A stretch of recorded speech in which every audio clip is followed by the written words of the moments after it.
Hi hello ನಮಸ್ತೆ ಗೆಳೆಯರೇ. ಇಂದಿನ ಈ ವಿಡಿಯೋದಲ್ಲಿ ನೀವು ನೋಡ್ತಾ ಇರ್ಬೋದು, ಸುಂದರವಾದ ಗುಲಾಬಿ ತೋಟಕ್ಕೆ ಬಂದಿದ್ದೀರಿ. ಗುಲಾಬಿ ಬೆಳೆ ಬಗ್ಗೆ ಒಂದು ಮಾಹಿತಿ ತಗೋಣ ಅಂತ. ಈಗ ಆಲ್ರೆಡಿ ನಮ್ಮ ಚಾನಲಲ್ಲಿ ನೀವು ಗಮನಿಸಿರ್ಬೋದು, ಗುಲಾಬಿ ಬೆಳೆ ಬಗ್ಗೆ ಕೆಲವೊಂದು ವಿಡಿಯೋಗಳು, ಕೆಲವೊಂದಲ್ಲ ಒಂದು ವಿಡಿಯೋ ಇದೆ. ಸೊ ಅದ್ರ ಜೊತೆಗೆ ಇನ್ನೊಂದು ವಿಡಿಯೋ ಇವತ್ತು ಒಂದು ತುಂಬ ಚೆನ್ನಾಗಿ ಕಾಣಿಸ್ತಿತ್ತು ತೋಟ. ಒಂದು ಫಾರ್ಮರ್ ಜೊತೆ ಒಂದು ಸ್ವಲ್ಪ ಮಾತಾಡಿ ನಿಮಗೊಂಚೂರು ಮಾಹಿತಿ ಕೊಡೋಣ ಅಂತ ಬಂದಿದ್ದೀರಿ. ಗಿಡಗಳನ್ನ ಮೇಂಟೆನೆನ್ಸು ಮಾಡೋದರಲ್ಲಿ ಒಂದು ಸ್ವಲ್ಪ ನೀಟಾಗಿ ಮಾಡ್ಕೊಂಡಾಗ ಏನಾಗುತ್ತೆ, ಕ್ವಾಲಿಟಿ ಅನ್ನೋದು ತುಂಬಾ ಚೆನ್ನಾಗಿ ಬರುತ್ತೆ. ಗಮನಿಸಿ ಯಾವ ರೀತಿ ಇದೆ ಕ್ವಾಲಿಟಿ, ಎಲ್ಲ ದಪ್ಪದಾಗಿ ಹೂವು ಹರಳಿದೆ.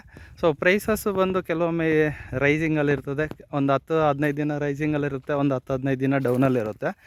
ಬೆಳೆನ ಗಮನದಲ್ಲಿ ಇಟ್ಕೊಳ್ದೆ ಬೆಳೆನ ನೀಟಾಗಿ ಮೇಂಟೆನೆನ್ಸ್ ಮಾಡ್ಕೊತಾ ಇದ್ದರೆ ಬೆಳೆ ನೋಡಿ ಇದೇ ರೀತಿಯಲ್ಲೇ ನೀಟಾಗಿರುತ್ತೆ. ಇಲ್ಲಪ್ಪ ಅಂತ ಹೇಳಿದ್ರೆ ರೇಟ್ ಇಲ್ಲ ಅಂತೇಳ್ಬಿಟ್ಟು ಈಗ ಏನು ಮಾಡ್ತೀರಿ, ನೆಗ್ಲೆಕ್ಟೆನ್ಸಿ ತೋರಿಸಿದಾಗ ಮತ್ತೆ ರೇಟ್ ರೈಸ್ ಆದಾಗ ಏನಾಗುತ್ತೆ, ನಿಮಗೆ ತುಂಬಾ ಲಾಸ್ ಅನ್ನೋದಿರುತ್ತೆ. ಅದಕ್ಕೋಸ್ಕರ ಬೆಲೆ ಇರಲಿ ಇಲ್ಲದೆ ಹೋಗಲಿ ನೀಟಾಗಿ ಗಮನದಲ್ಲಿ ಇಟ್ಕೊಂಡು ಬೆಳೆನ ಮಾಡ್ತಾಯಿದ್ರೆ ಒಂದಲ್ಲ ಒಂದು ದಿನ, ಒಂದು 10 ದಿನ ರೇಟ್ ಇಲ್ಲ ಅಂದ್ರೂ 10 ದಿನ ರೇಟ್ ಸಿಕ್ಕೇ ಸಿಗುತ್ತೆ. ಸೊ ಇದನ್ನು ಇನ್ನಷ್ಟು ಮಾಹಿತಿನ ಫಾರ್ಮರ್ ಜೊತೆ ಮಾತಾಡಿ ನಿಮಗೆ ಕೊಡ್ತೀನಿ. ಬನ್ನಿ ಹೋಗೋಣ ಫಾರ್ಮರ್ ಹತ್ರ.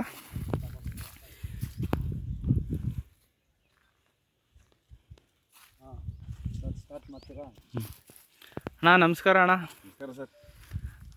ಏನಣ್ಣ ಈ ಚಳಿಗಾಲದಲ್ಲೂ ಗಿಡನ ಈ ರೀತಿ ಮೇಂಟೈನ್ ಮಾಡಿ ಒಂದು ಒಳ್ಳೆ ಹೂವನ್ನ ಇದು ಮಾಡ್ಕೊಂಡಿದ್ದೀರಾ, ಕ್ವಾಲಿಟಿನ ಹಂಗೆ ಮೇಂಟೈನ್ ಮಾಡಿದ್ದೀರಾ. ರೇಟ್ಗಳು ಸ್ವಲ್ಪ ಡೌನ್ ಇದ್ದರೆ ಕೆಲವೊಬ್ಬರು ನೆಗ್ಲೆಕ್ಟ್ ಮಾಡಿಬಿಡ್ತಾರೆ, ಬಟ್ ನೀವು ನೆಗ್ಲೆಕ್ಟ್ ಮಾಡ್ದಿರ ನೀಟಾಗಿ ಇಟ್ಕೊಂಡಿದ್ದೀರಾ ಬೆಳೆನ. ಏನಣ್ಣ ಉದ್ದೇಶ?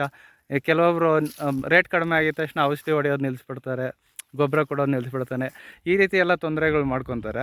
ಇದಕ್ಕೇನಣ್ಣ ಉದ್ದೇಶ? ಈ ರೀತಿ ರೇಟ್ ಇಲ್ಲ ಅಂದಾಗ ಯಾಕೆ ನೆಗ್ಲೆಕ್ಟ್ ಮಾಡಬಾರ್ದು? ರೇಟ್ ಇಲ್ಲ ಅಂದರೆ ಡೌನ್ ಮಾಡೋಕೆ ಹೋದ್ರೆ ಮತ್ತೆ ರೇಟ್ ಬಂದರೆ ಏಕ್ದಮ್ಗೆ ರೆಡಿ ಮಾಡೋಕ್ಕಾಗಲ್ವಲ್ಲ. ಹಾಂ, ಫಸ್ಟ್ನಿಂದ ಕಂಟ್ರೋಲ್ ಮಾಡ್ಕೊಂಡ್ರೆ ಮಾತ್ರ ಹೂ ಮಾರ್ಕೆಟಲ್ಲಿ ಚೆನ್ನಾಗಿ ಓಡಬೇಕಾದ್ರೆ ಇದು ಯಾರು ತೆಗಿಬೇಕು ಅಂದ್ರೆ ಅಷ್ಟೇ.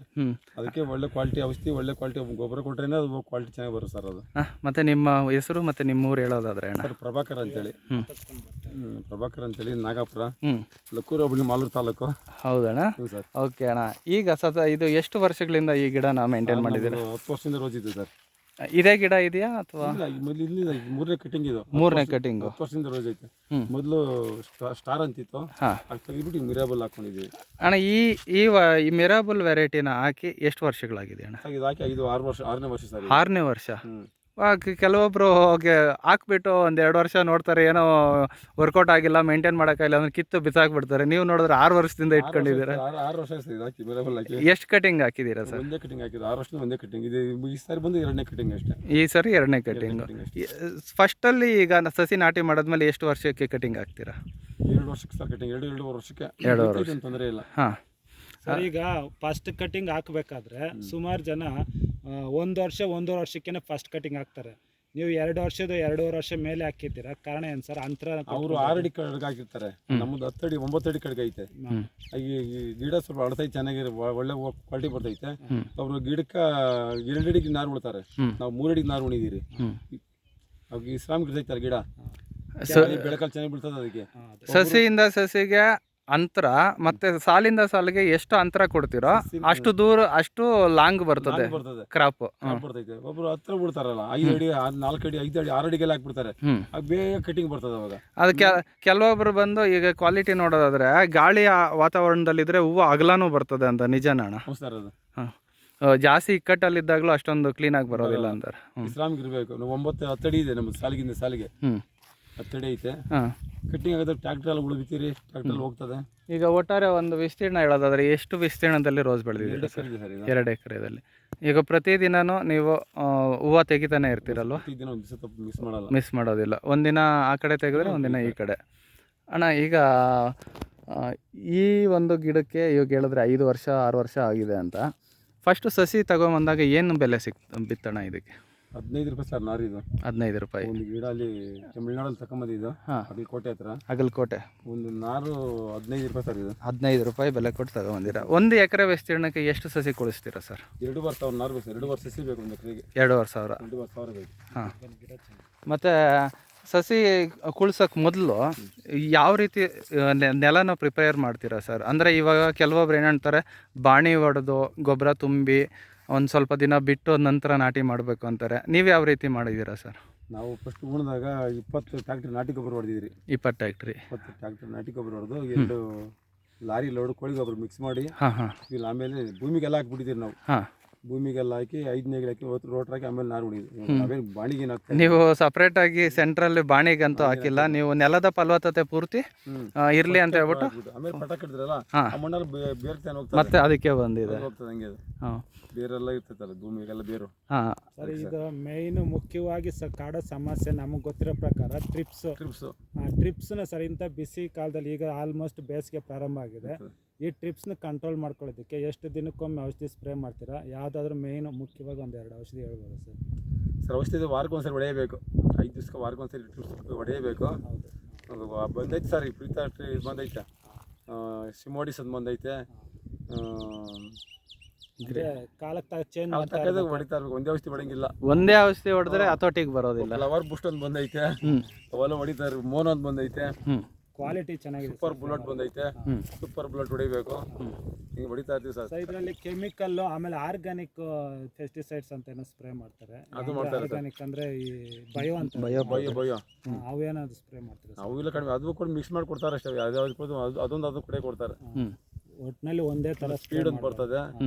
ಇವೆಲ್ಲ ಹೊಡಿಬೇಕು ಸರ್, ಇವೆಲ್ಲ ಹೊಡಿಲ್ಲ ಅಂದ್ರೆ ಟ್ರಿಪ್ಸ್ ಕಂಟ್ರೋಲೇ ಬರಲ್ಲ ಅಣ್ಣ. ಈಗ ಒಮ್ಮೆ ಹೊಡೆದಿರ್ತೀರ ಔಷಧಿ, ಅದರಲ್ಲಿ ಕಂಟ್ರೋಲ್ಗೆ ಬಂದ್ಬಿಟ್ಟಿರುತ್ತೆ ಟ್ರಿಪ್ಸು, ಮತ್ತೆ ಅದನ್ನೇ ರಿಪೀಟ್ ಮಾಡ್ತಾ ಇದ್ರೆ ಕಂಟ್ರೋಲ್ ಅಲ್ಲಿ ಇರುತ್ತೆ. ಮತ್ತೆ ಅದು ಚೇಂಜ್ ಮಾಡಿ ಕೊಡ್ತಾರೆ. ಒಂದ್ಸಾರಿ ಚೀಟಿ ಕೊಟ್ರೆ ಕೊಟ್ಟಿರೋ ಕೊಟ್ಟಿರ್ಕೊಂಡು ಹೋಗಿರ್ತೀರಿ, ಮತ್ತೆ ಚೇಂಜ್ ಮಾಡಿ ಕೊಡ್ತಾರೆ, ಬೇರೆ ಕೊಡ್ತಾರೆ. ಸೇಮ್ ಮಾಡ್ತಾ ಇದ್ರೆ ಕಂಟ್ರೋಲ್ ಬರೋದು. ಮಳೆಗಾಲಕ್ಕೆ ಒಂಥರ, ಬೇಸಿಗೆಗೆ ಒಂಥರ. ಈ ಕೊರೆ ಮಂಜಿಗೆ ಎರಗಾನು ಅವತಾರ ಹೊಡೆಯಬೇಕು. ಕೊಳಪೆ ರೋಗ ಬರ್ತದೆ, ಬುದ್ಧಿ ರೋಗ ಬರ್ತದೆ, ಎರಗಾನು ಅವತಾರ ಹೊಡೆಯಬೇಕು. ಹೊಡಿಲ್ಲ ಕಂಟ್ರೋಲ್ ಬರಲ್ಲ. ಓಕೆ ಅಣ್ಣ. ಮತ್ತೆ ಗೊಬ್ಬರಗಳ ವಿಚಾರಕ್ಕೆ ಬಂದಾಗ ಅಣ್ಣ, ಎಷ್ಟು ದಿನಕ್ಕೆ ಒಂದ್ಸಲಿ ಗೊಬ್ಬರ ಕೊಡ್ತೀರಾ? ಡ್ರಿಪ್ ಗೊಬ್ಬರ ಏನಾದ್ರು ಕೊಡ್ತೀರಾ? ನಾವು DAP ಇಂಡಿ, ಮಂಗೆ ಇಂಡಿ, ಬೇವಿನ ಹಿಂಡಿ ತಿಂಗಳಿಗೆ ಒಂದ್ಸರಿ ಹಾಕ್ತಿವಿ ಸರ್. ಸೈಡಲ್ಲಿ ಕೊಟ್ಬಿಡ್ತೀರಿ. ಡ್ರಿಪ್ ಐತಲ್ಲ, ಡ್ರಿಪ್ ಪಕ್ಕದಲ್ಲಿ ಹೊಡ್ಬಿಟ್ಟು ಮುಚ್ಚಿಬಿಡ್ತೀವಿ. ತೋಡ್ಬಿಟ್ಟು ಮುಚ್ಚಾಕ್ತೀರಾ? ಮುಚ್ಚಿಬಿಡ್ತೀವಿ ಸರ್. ತಿಂಗಳಿಗೆ ಒಂದ್ಸಲಿ ಮಾಡ್ತೀರಾ? ಡ್ರಿಪ್ ಗೊಬ್ಬರ ಏನು ಕೊಡೋದಿಲ್ವಾ? ಗೊಬ್ಬರ ಕಡಿಮೆ. ಡ್ರಿಪ್ ಗೊಬ್ಬರ ಕೊಟ್ಟಷ್ಟು ಎಲೆ ಉದುರು ಜಾಸ್ತಿ, ಇದು ರೋಗ ಜಾಸ್ತಿ ಬರ್ತದೆ. ಅದೇ ಅಣ್ಣ, ಈಗ ಕೋಲ್ಡ್ ಕ್ಲೈಮೇಟಲ್ಲಿ ನೋಡಿದ್ರೆ ಕೆಲವೊಂದು ಕಡೆ ಏನು ಮಾಡಿದ್ದಾರೆ, ಗಿಡಗಳು ಬರೀ ಕಡ್ಡಿಗಳು ಮಾತ್ರ ಐತೆ, ಅದರಲ್ಲಿ ಚಿಗುರು ಇಲ್ಲ, ಕೊಂಬೆಗಳು ಇಲ್ಲ. ಆ ರೀತಿ ಉದುರೋಗ್ಬಿಡ್ತದೆ. ಬಟ್ ನೀವು ಮೇಂಟೆನೆನ್ಸ್ ಬಂದು ಈ ರೀತಿ ಮಾಡಿದ್ದೀರಾ. ಇದಕ್ಕೆಲ್ಲ ಅದೇ ನೀವು ಕರೆಕ್ಟಾಗಿ ಔಷಧಿಗಳು ಇನ್ನೊಂದು ಎಲ್ಲ ಮೇಂಟೈನ್ ಮಾಡಿರೋದಕ್ಕೆ ಈ ರೀತಿ ಇದೆ ಅಂದ್ಕೊಂಡಿದ್ದೀನಿ ತೋಟ. ಇನ್ನೇನಾದರೂ ಮಾರ್ಕೆಟಿಂಗ್ ವಿಚಾರಕ್ಕೆ ಬಂದಾಗ ಎಲ್ಲಿಗೆ? ಮಾಲೂರಿಗೆ ಹಾಕೋದು. ಮೊದಲು ಹೊಸೂರು ತಮಿಳ್ನಾಡಿಗೆ ಆಗ್ತಾ ಇದ್ದೀವಿ. ಕೊರೋನಾ ಬಂದಾನಿಂದ ಮಾಲೂರಲ್ಲಿ ಯಾರ ಅಂಗಡಿಗೆ ಹಾಕ್ತೀರಿ? ಉಮೇಶ್ ಅಣ್ಣಗೆ ಹಾಕ್ತೀವಿ. ಉಮೇಶ್ ಅವ್ರಿಗೆ, ಉಮೇಶ್ ಅಣ್ಣ ಉಪಾಧ್ಯಕ್ಷರು ಅವ್ರ ಅಂಗಡಿ ಮಂಡಿ ಉಪಾಧ್ಯಕ್ಷರಿಗೆ ಆಗ್ತಾ ಇದ್ದೀವಿ. ಅಧ್ಯಕ್ಷರಿಗೆ ರಾಜಾಪುರ ಅಧ್ಯಕ್ಷರು, ಉಪಾಧ್ಯಕ್ಷರಿಗೆ ಆಗ್ತಾ ಇದ್ದೀವಿ. ನನ್ನ ಬೆಲೆಗಳು ಕಂಪೇರ್ ಮಾಡೋದಾದ್ರೆ ಬೆಂಗಳೂರಿಗೂ ಮಾಲೂರಿಗೂ ವ್ಯತ್ಯಾಸ ಇದೆಯಾ? ಇಲ್ಲಿ 10 ರೂಪಾಯಿ ಯಾವತ್ತೂ ಕಡಿಮೆ ಮಾಲೂರಲ್ಲಿ. ಯಾಕಂದ್ರೆ ಟ್ರಾನ್ಸ್ಫರ್ ಕಡಿಮೆ ಬರ್ತದೆ, ನಮ್ಮ ಹತ್ರ ಇರ್ತದೆ. ಮತ್ತೆ ಅವ್ರು ಬಂದು ತಗೊಂಡು ಹೋಗ್ಬೇಕಲ್ಲ. ಹೊಸಕೋಟೆ, ಹೊಸೂರು, ತಮಿಳ್ನಾಡು ಹೋಲಿಸ್ಕೊಂಡು ಇಲ್ಲಿ 10 ರೂಪಾಯಿ 20 ರೂಪಾಯಿ ಕಡಿಮೆ ಇರ್ತದೆ ಕೆಜಿಗೆ. ಸರ್, ನಿಮ್ಮ 3 ವರ್ಷದ ಕೃಷಿನಲ್ಲಿ ಸರ್ ಕಡಿಮೆ ಅಂದ್ರೆ ಏನು ಬೆಲೆ ನೋಡಿದ್ರೆ, ಒಳ್ಳೆ ಬೆಲೆ ಅಂದ್ರೆ ಏನು ಬೆಲೆ ಸಿಕ್ಕಿದೆ ಸರ್? ಕಡಿಮೆ ಅಂದ್ರೆ 10 ರೂಪಾಯಿ, ಓವರ್ ಅಂದ್ರೆ 400 ರೂಪಾಯಿ. 400 ರೂಪಾಯಿ ಮೊನ್ನೆ ವರಲಕ್ಷ್ಮಿ ಹಬ್ಬದ ದಿನ, ಗಣೇಶನ ಹಬ್ಬದ ದಿನ, ದಸರಾಕ್ಕೆ 400 ರೂಪಾಯಿ. ದಿನ 100 ಕೆಜಿ ಬೇಕಿದೆ. 3 ದಿವಸ ಹಾಕಿದ್ದೆ ಅವತ್ತು 100 ಕೆಜಿ. ಒಂದು 2-3 ದಿವಸಕ್ಕೆ 1,20,000 ಆಗೋಯ್ತು. ಅಣ್ಣ, ಈಗ ಬೆಲೆ ಒಂದು ಸಲ ಡೌನ್ ಆಗುತ್ತೆ ಅಂದ್ರೆ ಎಷ್ಟು ದಿನ ಡೌನ್ ಅಲ್ಲಿ ಇರ್ತದೆ? ಮತ್ತೆ 15 ದಿವಸ 20 ದಿವಸ ಅಷ್ಟೇ, ವಾರ ಅಷ್ಟೇ. ಮತ್ತೆ ಜಂಪ್ ಆಗ್ತದೆ. ಮತ್ತೆ ಯಾವ್ದು ಹಬ್ಬ ಬರ್ತದಲ್ಲ, ಯಾವ್ದು ಹಬ್ಬ 6 ದಿನ ಬರೇ ಬರ್ತದಲ್ಲ, ಮತ್ತೆ ಜಂಪ್ ಆಗ್ತದೆ. ನಿಮ್ಗೆ ಏನಂದ್ರೆ ಇವಾಗ ಲಗ್ನಗಳು ಮತ್ತೆ ಹಬ್ಬಗಳು ತಿಂಗಳಲ್ಲಿ ಬಂದೇ ಬರ್ತದೆ. ಯಾವ್ದೋ ಒಂದ್ ಟೈಮಲ್ಲಿ 10 ರಿಂದ 15 ದಿನ ಡೌನ್ ಅಲ್ಲಿ ಇದ್ರೇನು 10 ರಿಂದ 15 ದಿನ ರೈಸ್ ಆಗೋಗುತ್ತೆ. ಒಂದ್ ತಿಂಗಳಿಗೊಂದ್ಸಲ ಬಿಲ್ ತಕೊಂತೀವಿ ನಾವು. ಒಂದ್ ತಿಂಗಳು 15 ದಿವಸ ಕಡಿಮೆ ಆಗಿದ್ರೇನು ಇನ್ನೊಂದು 15 ದಿವಸ ಜಾಸ್ತಿ ಮಾಡಿರ್ತದೆ, ಅಲ್ಲಿ ಸರಿ ಆಗ್ತದೆ. ಓಕೆ ಅಣ್ಣ, ಇದೇ ರೀತಿನೇ ಮೇಂಟೆನೆನ್ಸ್ ಮಾಡ್ಬೇಕಣ್ಣ. ಒಟ್ಟಿನಲ್ಲಿ ನಾನು ಕೆಲವೊಂದು ಫಾರ್ಮರ್ಸ್ನ ನೋಡಿದ್ದೀನಿ, ರೇಟ್ ಇಲ್ಲ ಅಂತ ಹೇಳಿದ್ರೆ ಸ್ವಲ್ಪ ಅದ್ರ ಮೇಲೆ ನೆಗ್ಲಿಜೆನ್ಸಿ ಬರ್ತದೆ. ಕೇರ್ಲೆಸ್ ಮಾಡಿದ್ರೆ ಬೆಳಗ್ಗೆ ರೇಟ್ ಬರ್ತದೆ, ಅವಾಗ ಏನು ಮಾಡೋದು? ಈಗ ನೋಡಿ, ಈಗ ಕಡಿಮೆ ಇದೆ ಅಂತ ಹೇಳ್ಬಿಟ್ಟು ನೆಗ್ಲೆಕ್ಟ್ ಮಾಡಿದ್ರೆ ಶಿವರಾತ್ರಿ ಹಬ್ಬ ಬರ್ತಾ ಇದೆ. ಆ ಹಬ್ಬಕ್ಕೆ ಹೂವು ಕ್ವಾಲಿಟಿ ಇಲ್ಲ ಅಂದ್ರೆ ಮರ್ಯಾದೆ, ಇದು ಹೂವಿಗೆ ಮರ್ಯಾದೆ ಇರಲ್ಲ, ಕ್ವಾಲಿಟಿ ಇಲ್ಲ ಅಂದ್ರೆ. ಹಾರ್ವೆಸ್ಟ್ ವಿಚಾರದಲ್ಲಿ ಸರ್, ಲೇಬರ್ಸ್ ನೀವು ಡೈಲಿ ಬೇಕಾಗುತ್ತಲ್ಲ, ಲೇಬರ್ಸ್ ಬೇಕು ಸರ್. ಎಷ್ಟು ಜನ ಇಟ್ಕೊಂತಾರೆ? ನಾವೊಂದು 4 ಜನ ಇದ್ದೀವಿ ಸರ್. ಕಂಟಿನ್ಯೂಸ್. ಒಟ್ಟು ಎಷ್ಟು ಎಕರೆನಲ್ಲಿ ಸರ್ ಇದೆ ಸರ್? 2 ಎಕರೆ ಇದೆ ಸರ್. 2 ಎಕರೆನಲ್ಲಿ ಸರ್ ಒಳ್ಳೆ ಇಳುವರಿ ಬಂದಿದೆ ಅಂದರೆ ಒಂದು 6 ಚಿಗುರು ಬಂದಾಗ ಎಷ್ಟು ಹಾರ್ವೆಸ್ಟ್ ಮಾಡ್ತೀರಾ ಸರ್ ಒಂದು ಕೊಯ್ಲಿಗೆ? ಈ ಕಡೆ ಲಾಸ್ಟಿಂದ ಆ ಕಡೆ ಲಾಸ್ಟಿಗೆ ಒಂದು 400-500 kg ಬರ್ತದೆ ಸರ್. ಹಾಂ. ಒಂದು 2 ಎಕರೆಗೆ ಇಲ್ಲಿಂದ ಅಲ್ಲಿ ಹೋದ್ರೆ ಒಂದು ಟ್ರಿಪ್ ಮಾತ್ರ 500 kg ಬರ್ತದೆ. 500 kg 500 kg ಬರ್ತದೆ. ಅದು ಸರಿ ಚೆನ್ನಾಗಿ ಮಾಡಿದ್ರಿಂದ 400-500 kg ಬರ್ತದೆ. ಚೆನ್ನಾಗಿ ಮಾಡಲಿಲ್ಲ ಅಂದ್ರೆ 40 kg 40 kg ತೆಗೆಯೋದು ಬರಲ್ಲ. ಕಷ್ಟ ಇದೆ. ಅದು ಒಂದು ಮಿರಾಬಲ್ ಒಂದು ಕೆಲಸ ಆಗ್ತದೆ. ಹಾಂ. ಚಿಗುರು ಬಂದು ಹೋಗ್ಬರ್ಕ್ 20 ದಿವಸ ಟೈಮ್ ಬೇಕು. 20 ದಿವಸ ಚಿಗುರು ಬಂದು ಹ್ಮ್. ಚಿಗುರು 20 ದಿವಸ ಬೇಕು. ಮತ್ತೆ ಹೋಗ್ಬೇಕು 20 ದಿವಸ ಫುಲ್ಲಾಗಿ ಹೋಗಿ ಕೊಯ್ದು ಬಿಡ್ತೈತೆ. ಹಾ. ಮತ್ತೆ 20 ದಿವಸ ಡೌನ್ ಆಗ್ತದೆ. ಮತ್ತೆ 20 ದಿವಸ ರೈಸ್ 20 ದಿವಸ ರೈಸ್ ಆಗ್ತದೆ. ಹಾಂ. ಹಂಗೆ ಅದು. ಹಾಂ. ಇವತ್ತು 400 kg ಕೊಯ್ದ್ರೆ ನಾಳೆ 40 kg ಬಂದ್ಬಿಡ್ತಾ ಇದೆ. ಹಾಂ ಹಾಂ ಹಾಂ ಹಾಂ. ಇವತ್ತು 400 kg ಕೊಯ್ದ್ರೆ ಬರೋ ವರ್ಷ 40 kg ಬರೋದು. ಹೌದೌದು. ಅದೇ ಈಗ ನಾವು ನಿಮ್ಮ ಗಿಡದಲ್ಲಿ ನೋಡಿದ್ವಿ ತುಂಬಾ ಹೂವು ಐತೆ. ಇನ್ನು 8 ದಿನ ಆದ್ಮೇಲೆ ಹೂವೆಲ್ಲ ಹೂವು ಕಡಿಮೆ ಕಡಿಮೆ ಆಗ್ಬಿಟ್ಟು ಆಗ್ತದೆ. ಚಿಗುರು ಮತ್ತೆ ಇರುತ್ತೆ. ಚಿಗುರು ಬಂದು ಹೋಗಿ ಬರ್ಬೇಕಂದ್ರೆ 20 ದಿವಸ ಬೇಕು.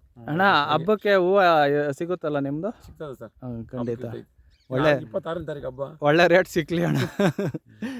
ಓಕೆ ಅಣ್ಣ, ಇಷ್ಟೆಲ್ಲ ರೋಸ್ ಬೆಳೆ ಬಗ್ಗೆ, ಒಂದು ಮಿರಾಬಲ್ ಬೆಳೆ ಬಗ್ಗೆ ಮಾಹಿತಿ ಹಂಚ್ಕೊಂಡಿದ್ದಕ್ಕೆ ಧನ್ಯವಾದಗಳು ಅಣ್ಣ.